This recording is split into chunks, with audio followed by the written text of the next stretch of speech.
class is meant to help you be ready for the ECA and really have a strong foundation. English 4 is going to give you a lot of the content that you need. And then English 5 is going to add on to that content. So 4 and 5 are going to add to the content knowledge, but this is really going to give you the foundation that you need in order to be more successful. So what we're going to focus on first is going to be the reading comprehension. So we're going to focus on reading comprehension, reading information, understanding it, and doing better. And next week, we're going to focus on a couple of other things. So next week, we're going to focus on, first and foremost, we're going to continue with this active reading strategies because you'll use this all the time. The second thing we'll focus on next week is the writing process. So how we go from there's an idea floating around here to writing an essay about that topic. So we are going to be writing a couple of essays in here, but again, if you do this step by step with me, we will get through it. We will do a piece at a time. I'm not going to say, hey, here you go, write an essay, see ya in 3 weeks. It's not going to work that way. But if you don't do the parts along the way, it's going to be a complete and total nightmare for you. It's going to be really, really hard. If you do the parts along the way, then you're actually building up your essay, so the end result is already partially there. And the other thing that we're going to focus on next week is actually test-taking skills and strategies. So what we're going to do with this class is focus on how you can build up your responses, how you use evidence, how you even work through multiple choice questions, true-false questions, fill in the blank, all of those questions. We will work on strategies in order to be more successful in those in here. Hi. So with those strategies, they will help you across the board, not just in English. They'll help you in math, they'll help you in science, they'll help you in any of the other courses that you take. They're just test-taking strategies. There's something, I taught my son these test-taking strategies because I'm that mom. But he did really well. He got a perfect score on his driving test. Now, the kid can't drive for crap, but he really did well on the test because he has the strategies. His brother, on the other hand, he's 14 and he can drive really, really well. He's a real smooth driver. Now, test-taking skills, he doesn't have those. He's stubborn and he's kind of mean sometimes. So he doesn't have the skills and strategies to take the test, but by the time he gets to 16, hopefully we'll have that conquered. So there are skills and strategies, and we'll work on those next week. That will help you guys when it comes to taking tests across the board. It will help you with your vocab quizzes. I had a student who, she spoke at the IXL, Jenny Akers, and Jenny and I sat down and we worked on test-taking skills and strategies. And she kept getting hung up on the accuplacers. So in order to graduate, you have to have a certain amount of dual credit or certificates. She couldn't pass that test. She couldn't pass it. So we worked on these skills and strategies, and it took her about 8 times to take the test, but she finally passed it. And it was just test taking. How many of you, when you know you have a test coming up, you start to freak out a little bit, you like getting really anxious, and you get frustrated? Hopefully these strategies will help you guys conquer a little bit of that. Okay? So what we're going to focus on again today is the active reading strategy that you will use throughout the rest of the term in here. It's something that it's going to help you engage in things that you're not necessarily interested in. So if we look at a novel, something that we want to read, we start reading and we get it, we're going along and we understand it and we enjoy it. It's the same thing if you pick up a newspaper article. Maybe there's an article about something that you want to read. When we want to read, usually the process goes smoother because we're actually firing our neurons in our head.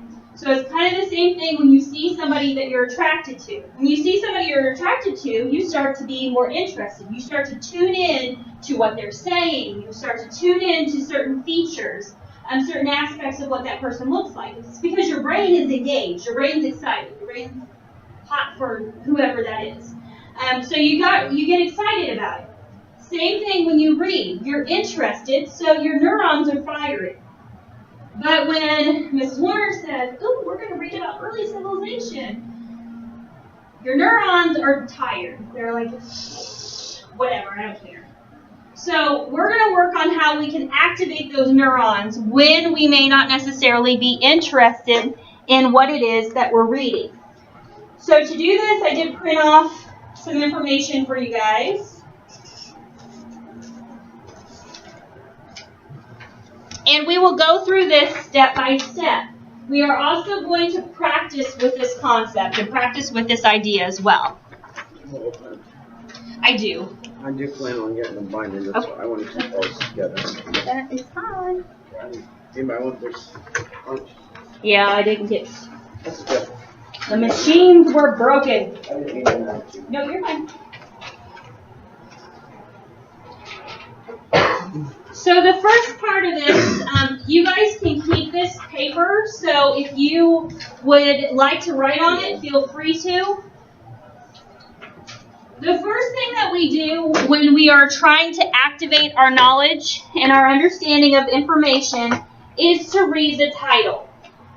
So this may seem like something, oh, that's pretty simple. Yeah, I know. We read the title. We have to read the title. Well, yeah, but we want to dive into the title a bit more deeply. So in order, again, to do this, we're going to practice.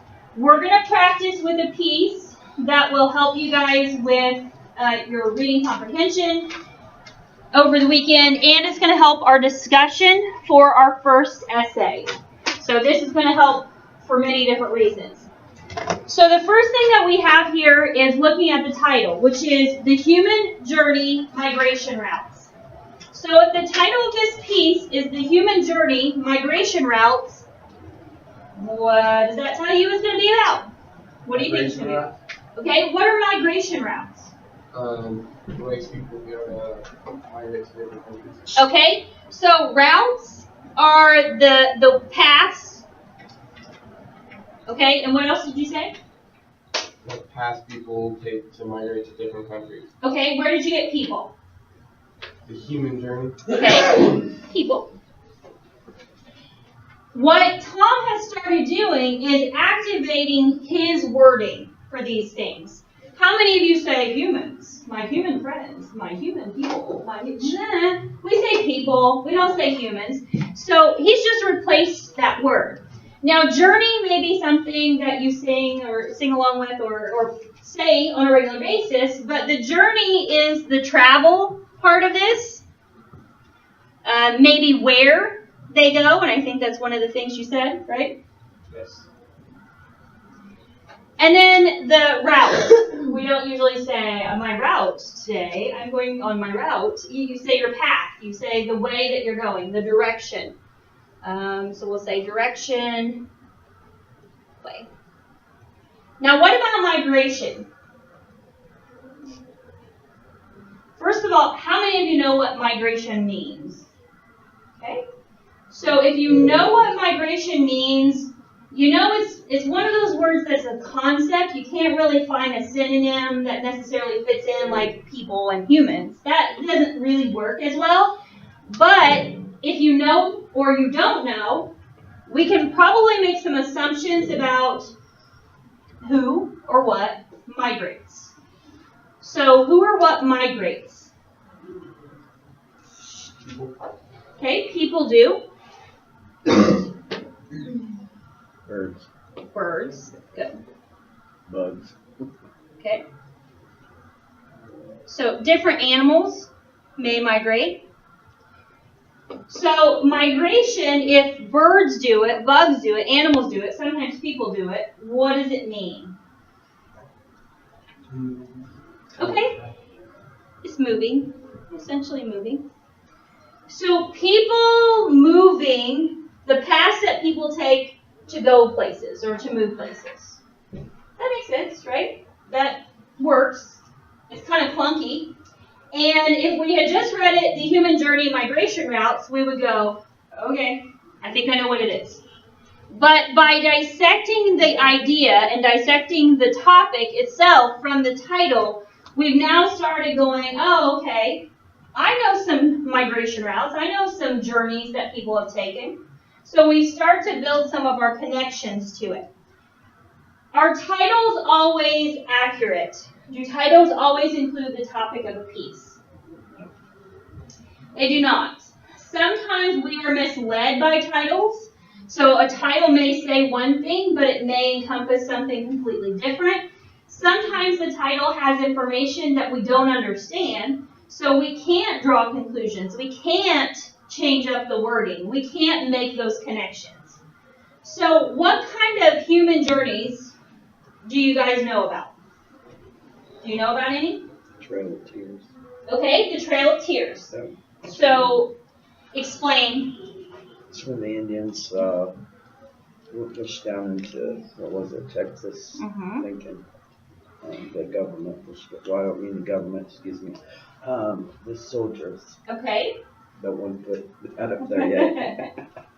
Well, it was kind of the government, wasn't it? Yeah, essentially it was. Yeah, but they pushed them out of their land and down into Texas. Okay, so we have a group of people pushing another group of people into their forced migration. So it wasn't a migration because, hey, I want a better house, I want a better life, I want, no Indiana winters. It was a forced migration. It's a forced transportation to another area.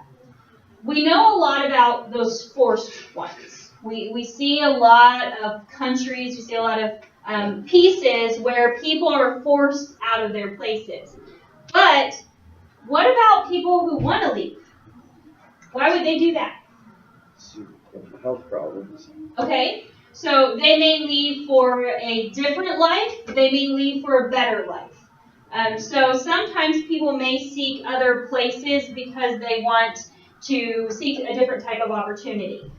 There's a human migration or human journey called the Harlem Renaissance. So when a group, the talented 10th, African American males, they migrated north and they started encouraging people to escape the slavery that was going on and to seek better lifestyles. So it was a combination of we want a better lifestyle and a combination mixed with we want to live. So there was a lot of that. So as they moved because they chose to move. So it wasn't necessarily forced like with the Native Americans, but it was something that they wanted to do. They wanted to make that journey. So the title will help us start to engage in what we know. The next thing is looking at the author to figure out what we know about the author. National Geographic is the author of this piece. So what does that tell us? It's most like factual. Okay, so we think of National Geographic with facts.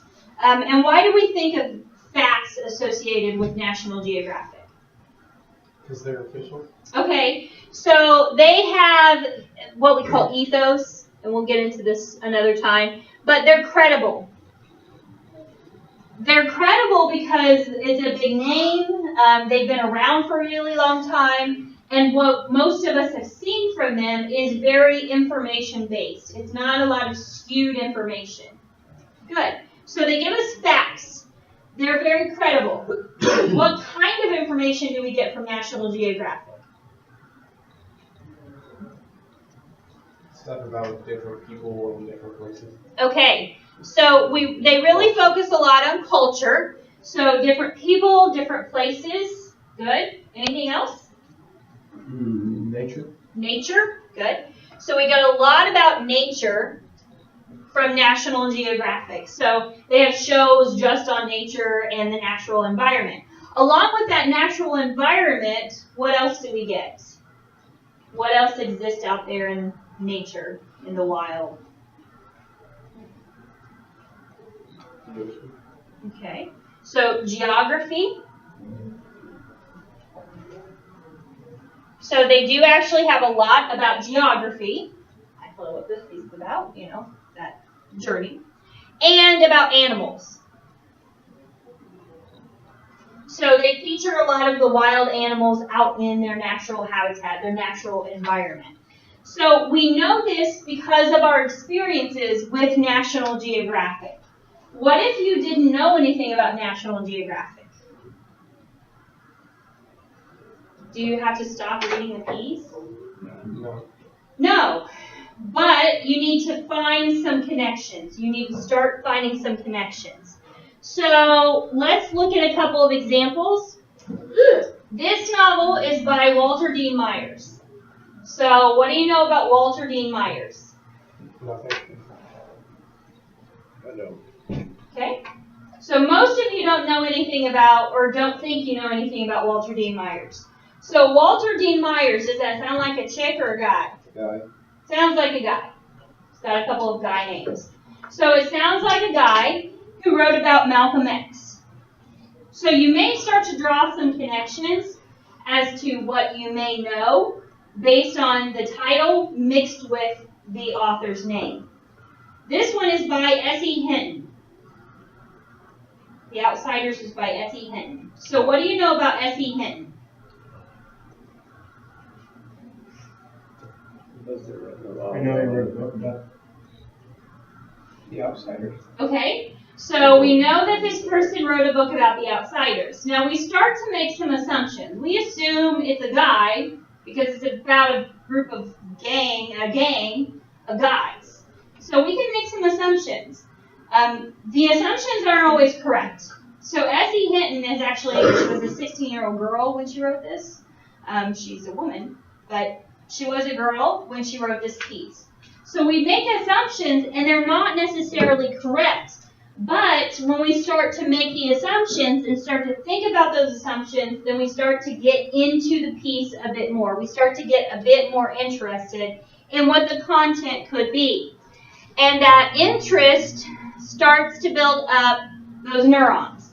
So think of the neurons as like little firecrackers going off in your head. So as those firecrackers are going off, sometimes they start to fizzle. So if you think about something that you may look at the title and you go, oh, that sounds interesting, but then you look at the author, it may start to fizzle that out. The best example that I can give of this is if I said, hey guys, we're going to read Shakespeare.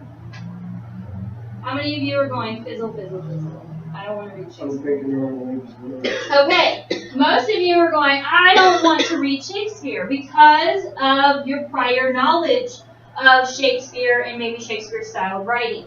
So we make connections sometimes without acknowledging that we're actually making connections. The next thing is looking at the entire piece. So when we do what we call previewing, this is the last thing we do before we actually get into the piece. As we preview the entire piece, we want to read maybe the first and last sentence. Our species is an African one. So that's the first sentence there. So we're starting to make those connections to what we knew. We look for any subheadings. Now, there are no subheadings in this piece, but there are breaks. So there are a few breaks in between, and those indicate different paragraphs. We look for any bolded words. So the bolded words here, we have Homo sapiens, paleontological, intrepid, hooray. So are those words that you say on a regular basis? No, probably not, unless you're my weird brother. So you don't say these words on a regular basis. These are things that are a bit more sophisticated, but do you see any trends in those words?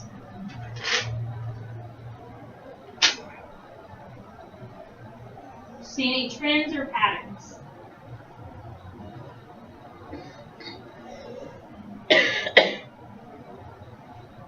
They all mean the same thing that we know. Okay. And how do you know what they mean? Because it says it right next to it. Okay, that's the kind of pattern that you need to start picking up on. So in this instance, after each word, after each bolded word, in parentheses, you have the definition of the word. So Homo sapiens means modern people. We know that. We didn't necessarily know Homo sapiens meant that, but we know what modern people are. Paleontological, the study of bones. Okay, that makes sense. Intrepid, brave. We get that word. Foray, a journey. We get the words, the meanings of the words, but we may not necessarily make those connections the first time around.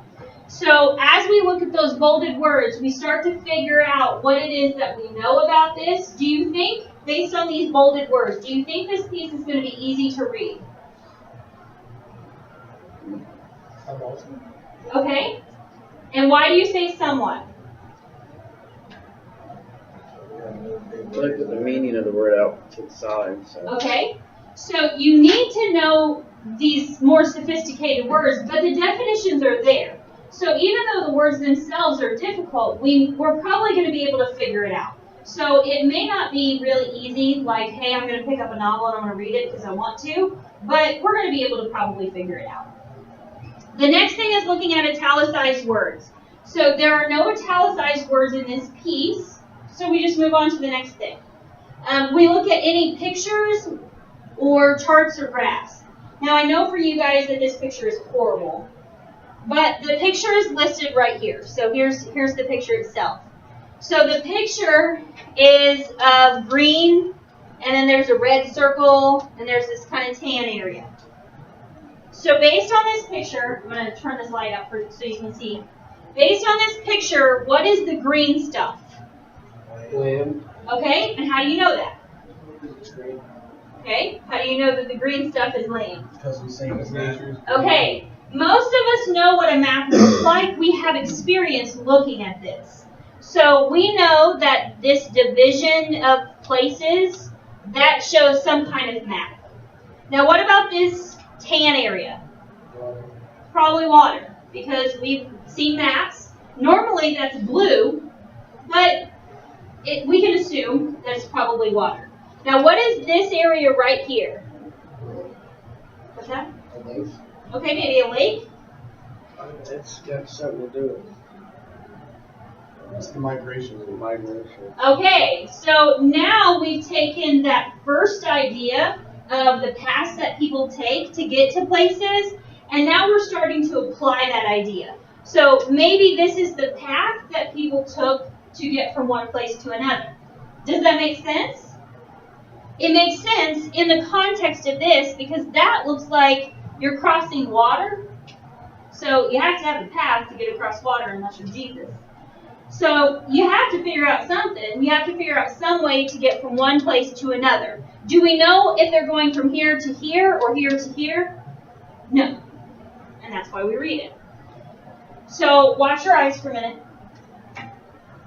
So what's the point in doing all of this stuff before we actually start reading? Why would you do this? Why would you spend any time doing this? Try to understand it better. Okay?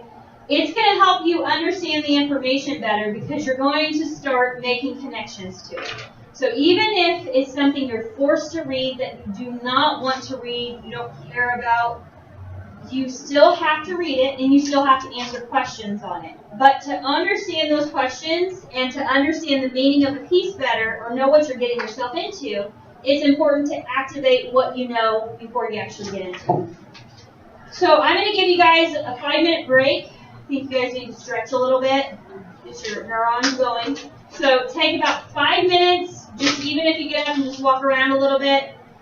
And then we're going to come back and we're going to deal with what we do when we actually start reading.